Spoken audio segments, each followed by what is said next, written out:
Friends, ఈరోజు నేను పప్పు బియ్యం చేశాను.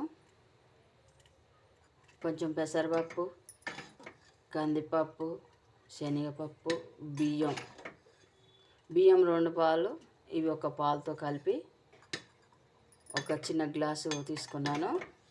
వాటిని కడిగాను శుభ్రంగా. పచ్చిమిర్చి, కరివేపాకు, కొత్తిమీర, పోసి గింజలు ఇవన్నీ రెడీ చేసుకొని స్టవ్ వెలిగించి గిన్నె పెట్టి కొంచెం నూనె పోసిన పోసి గింజలు, పచ్చిమిర్చి, కొత్తిమీర, పుదీనా, కరివేపాకు, అల్లం వెల్లుల్లి పేస్టు వేసిన. ఫ్రై అయ్యాక గ్లాసు బియ్యం తీసుకున్నా కదా, ఒక గ్లాసున్నర నీళ్ళు పోసిన. అది మసిలినాక ఉప్పు వేసిన. ఆ తర్వాత ఇందులో బియ్యం వేసిన. ఇది రెడీ అవుతుంది. చిన్నపిల్లలు ఇష్టంగా తింటారు. ఇది మీరు కూడా రెడీ చేయండి.